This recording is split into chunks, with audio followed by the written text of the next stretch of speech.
അങ്ങനെ CPIയുടെ Indian communist party of ഇന്ത്യയുടെ സംസ്ഥാന സമ്മേളനം കഴിഞ്ഞു. ബിനോയ് വിശ്വം എതിരില്ലാതെ തിരഞ്ഞെടുത്തു എന്ന് പറയുന്നത് അതെന്തൊരു തിരഞ്ഞെടുപ്പാണെന്നറിയില്ല. ജനാധിപത്യ രീതിയിൽ തിരഞ്ഞെടുത്തു എന്ന് പറഞ്ഞാൽ കുറച്ചുകൂടി മനസ്സിലാവും. എതിരില്ലാതെ തിരഞ്ഞെടുപ്പ് പറഞ്ഞാൽ ഒരു പാനൽ വെച്ചു, പാനലിനെ എതിർത്തവരെല്ലാം കണ്ണുരുട്ടി കാണിച്ചു. മീനാങ്കൽ കുമാറിനെ പോലെ, കുമാർ തന്നെ, മീനാങ്കൽ കുമാറിനെ പോലെയുള്ള വലിയ നേതാക്കളെ പുറത്താക്കി, ഇസ്മായിലിനെ പോലുള്ളവരെ തിരുത്തിയാൽ വരുത്താം, അല്ലെങ്കിൽ എടുക്കൂല എന്നൊക്കെ പറഞ്ഞ് അങ്ങനെ ഒരു ഭീഷണിയും ഒരു ബഹളവും ഭരണത്തിൻ്റെ ഉങ്കും ഉണ്ടല്ലോ, ഒരു ബഹളമൊക്കെ ഉണ്ടാക്കി വീണ്ടും ഒരു കമ്മിറ്റിയൊക്കെ വന്നിട്ടുണ്ട്. തീർച്ചയായിട്ടും അതിൻ്റെ സ്റ്റേറ്റ് സെൻറ്റർ വന്നിട്ടുണ്ട്. അതിനകത്ത് 4, 4, 8, 4, 12, 4, 16, 18 പേരാണ് സ്റ്റേറ്റ് സെൻറ്ററിൽ വന്നത്. സ്റ്റേറ്റ് സെൻറ്ററാണ് അവരുടെ പ്രധാന ബോഡി. അതിൽ വന്നിട്ട് പക്ഷേ അതിൽ ഭാഗ്യവശാൽ 18 പേരിൽ പട്ടികജാതി പട്ടികവർഗ്ഗക്കാർ എത്ര പേരുണ്ട് നോക്കുന്ന പെട്ടെന്ന് ആരുടെയും ജാതി മനസ്സിലാവുന്നില്ല. ഉണ്ടോ ഇല്ലെങ്കിൽ അത് അടിയന്തരമായ പ്രാധാന്യം 3-1 കൊണ്ടുവരണം.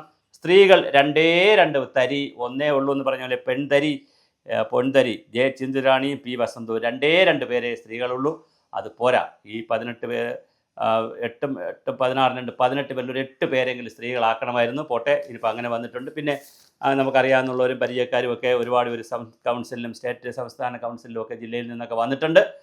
വളരെ നല്ലതാണ്. പക്ഷേ CPIയോട് എനിക്ക് പറയാനുള്ളത്, നിങ്ങൾ ബിനോയ് വിശ്വത്തിന് ഇപ്പോൾ അടുത്ത് വരാൻ പോകുന്നത് അഖിലേന്ത്യാ കോൺഗ്രസ്സാണ്, പാർട്ടി കോൺഗ്രസ്സാണ്. അപ്പോൾ പാർട്ടി കോൺഗ്രസ്സിൽ പോകുമ്പോൾ ബിനോയ് വിശ്വത്തിൻ്റെ നേതൃത്വത്തിൽ വരേണ്ട ഒരു ചർച്ച എന്താണ്, ഇന്ത്യൻ രാഷ്ട്രീയത്തിൽ CPIയുടെ പ്രസക്തി എന്താണ്?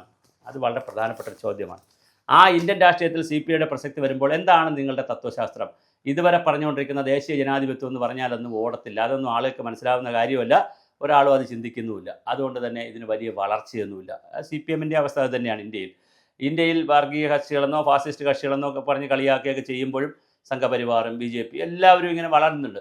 കോൺഗ്രസ് വല്ലാതെ തളർന്നു പോയിട്ടുണ്ട്. അപ്പോൾ തീർച്ചയായും ഒരു നല്ല പ്രതിപക്ഷം എന്നുള്ള നിലയിൽ ഭരണത്തിൽ നാളെ വന്നില്ല എങ്കിലും, ഭരണത്തിൽ വരണ്ട എന്നല്ല, വന്നില്ല എങ്കിലും നല്ല പ്രതിപക്ഷമായിട്ടെങ്കിലും ഇരിക്കുക, ജനാധിപത്യത്തെ സാർത്ഥകമാക്കുക, കൂടുതൽ ഡിഫൻഡുകൾ കൊണ്ടുവന്നുകൊണ്ട് ജനാധിപത്യ സംവിധാനത്തിൽ ഭരണവർഗ്ഗങ്ങൾ പറയുന്നതിനെതിരെ ശക്തമായ പ്രതിഷേധങ്ങളും ശക്തമായ പ്രതിരോധവും കൊണ്ടുവരാനൊക്കെ നല്ല പ്രതിപക്ഷം ആവശ്യമുണ്ട്.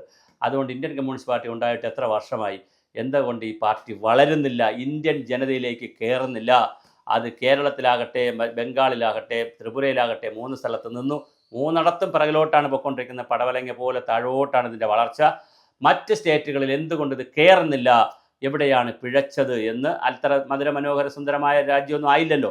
ആളുകൾ പാവപ്പെട്ടവരുണ്ടല്ലോ. അപ്പോൾ ആ പാവപ്പെട്ടവരും ദരിദ്രരും കർഷകത്തൊഴിലാളികളും കഷ്ടപ്പെടുന്നവരും മാർജിനലൈസ് ചെയ്യപ്പെടുന്ന ജനങ്ങളും ഉണ്ടായിട്ടും എന്തേ അവർ CPI പോലുള്ള സംഘടനകളിൽ കയറുന്നില്ല എന്ന്, തൊഴിലാളി വർഗ്ഗ സർവാധിപത്യവും ചുവന്ന കൊടിയും ഒക്കെ പിടിച്ചിട്ടും എന്തുകൊണ്ട് ഇതിലേക്ക് ആള് വരുന്നില്ല എന്നുള്ളത് ഗൗരവമായി ചിന്തിക്കണം. രണ്ടാമത്, ഇതിൻ്റെ കോർപ്പറേറ്റ് വൽക്കരണത്തെക്കുറിച്ച് വലിയ ചർച്ച നടക്കുന്നുണ്ട്.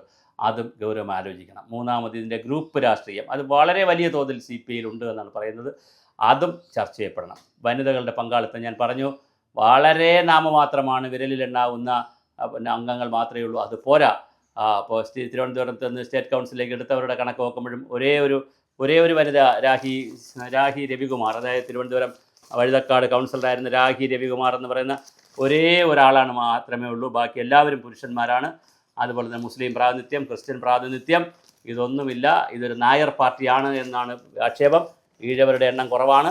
ഞാൻ ജാതി ലിസ്റ്റ് എടുത്തതല്ല, പക്ഷേ എല്ലാ വിഭാഗം ആളുകളെയും ഉൾക്കൊള്ളുന്ന, സ്ത്രീകളെയും അതുപോലെ തന്നെ ചെറുപ്പക്കാരെയും ഒക്കെ ധാരാളമായി ഉൾക്കൊള്ളുന്ന, ചെറുപ്പക്കാരുടെ എണ്ണവും കുറവാണ് ഇപ്പോൾ ഉൾക്കൊള്ളുന്ന പുതിയ ഒരു പാർട്ടിയായി ഇത് വരട്ടെ.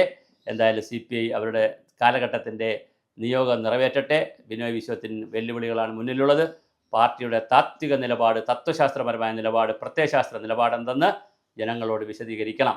അത് പുതുക്കേണ്ടതാണെങ്കിൽ പുതുക്കുക തന്നെ ചെയ്യണം.